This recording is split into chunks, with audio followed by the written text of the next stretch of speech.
Nah guys, terkait video pesta babi yang tengah viral, malam tadi saya telah menontonnya bersama kawan-kawan. Nah, terkait film tersebut ada sebuah kisah yang cukup menarik dari sahabat mukminin pada masa kekhalifahan Umar bin Khattab, yaitu Gubernur Mesir Amr bin Ash yang waktu itu menjabat sebagai gubernur di Mesir, hendak membangun sebuah masjid demi perluasan kebutuhan umat muslim dalam beribadah, yaitu masjid yang sangat megah, masjid yang sangat besar. Nah, namun lahan yang digunakan tersebut ternyata mentok, tidak cukup. Ada beberapa bagian lahan itu yang milik seorang Yahudi tua. Nah, jadi belum maksimal nih, kurang maksimal nih masjidnya kalau lahan itu nggak dipakai juga. Nah, akhirnya Amr bin Ash menawar dan ingin membeli lahan tersebut dengan harga yang cukup fantastis, berkali-kali lipat tingginya daripada harga pada saat itu atau harga pasar pada saat itu. Ya, ini menandakan keseriusan Amr bin Ash untuk membangun masjid. Namun si Yahudi tua ini tidak mau melepaskan tanahnya, rumahnya, berapapun harganya, karena itu merupakan salah satu tempat tinggalnya. Sama sekali tidak ada tempat yang lain dan mempunyai kenangan yang besar di rumah tersebut, di gubuk tersebut yang sudah reot. Nah, meskipun begitu, karena Amr bin Ash sudah mentok ya, demi memaksimalkan pembangunan masjid, tidak ada cara lain.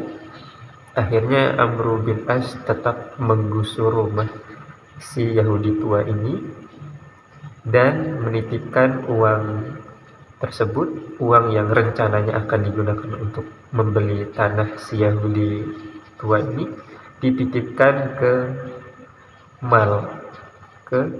kas negara. Jikalau sewaktu-waktu si Yahudi tua ini berubah pikiran, ingin benar-benar menjual tanahnya dan dia tinggal mengambil uang tersebut di kas negara.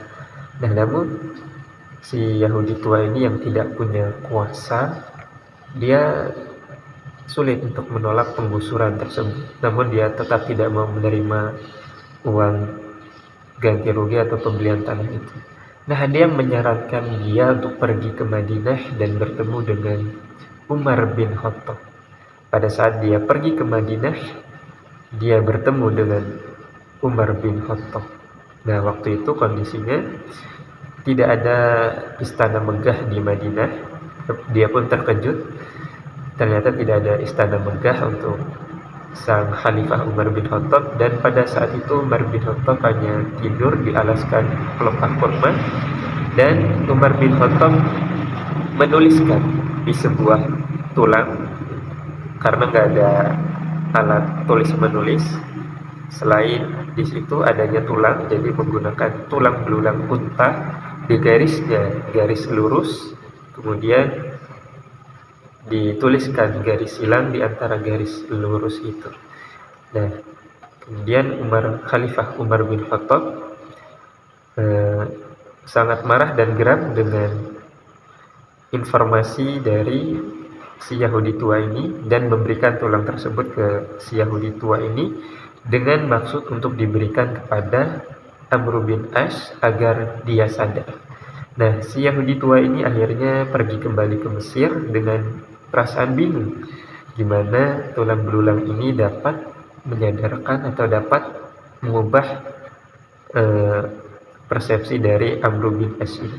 Akhirnya dibawalah tulang tersebut kepada Amr bin Ash. Sesampainya dia di Mesir, Amr bin Ash panik, terkejut melihat tulang belulang tersebut karena ada syarat pesan yang mendalam dari tulang belulang tersebut.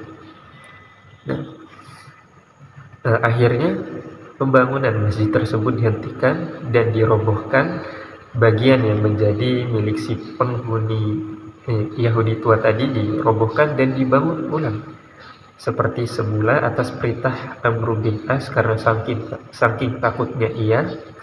Dan lalu si Yahudi tua ini berkata, "Mengapa kamu sangat takut dengan tulang belulang ini?"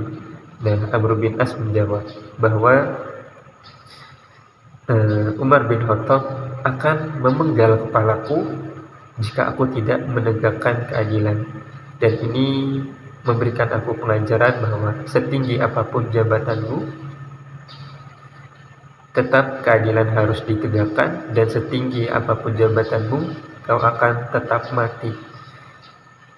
Nah, itulah bahwasannya setinggi apapun jabatan, keadilan harus tetap ditegakkan, walaupun itu kepada orang yang berbeda agama, berbeda suku, berbeda ras, itu keadilan harus tetap ditegakkan.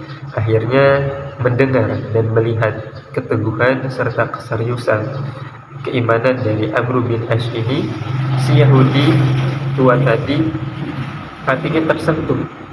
Akhirnya Masya Allahnya dia menyatakan diri untuk memeluk agama Islam dan mewakafkan tanahnya untuk pembangunan masjid tersebut. Lalu alhamdulillahnya dia pun masuk Islam. Masya Allah sekali. Ini cerita yang membuat saya jadi merinding juga ya. Jadi wah juga ya, ternyata pengajaran ini yang sederhana dapat merubah keyakinan si Yahudi tua tadi juga termasuknya. Yaitu tadi bahwasannya Islam ini menjunjung tinggi keadilan dan juga pada siapapun itu, walaupun dia perbedaan ras, agama, atau apapun itu, ya sesama manusia harus saling toleran lah. Bukan hanya sebatas hubungan agama saja, tetapi hubungan sesama manusia.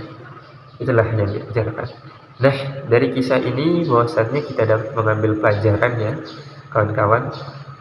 Nah, bagi kawan-kawan yang pengen tahu lebih detail kisahnya, ceritanya ada di deskripsi, itu yang lebih jelasnya. Nah ya, bahwasannya dalam melakukan suatu perubahan ataupun pembangunan yang itu pembangunannya memang lebih baik, dan meskipun memiliki tujuan yang baik, harus tetap mempertimbangkan keadilan bagi seluruh lapisan masyarakat. Bukan hanya mengutamakan kepentingan dari adanya program tersebut, tetapi harus tetap menjunjung tinggi keadilan bagi seluruh rakyat Indonesia, seluruh rakyat pada umumnya. Nah, itu saja, semoga bisa menjadi pelajaran. Mohon maaf apabila ada kesalahan, baik tutur kata yang kurang pas ataupun penyampaian yang kurang jelas. Saya mohon maaf. Semoga kita dapat mengambil manfaat dari kisah yang telah disampaikan ini terhadap problematika yang terjadi di Indonesia.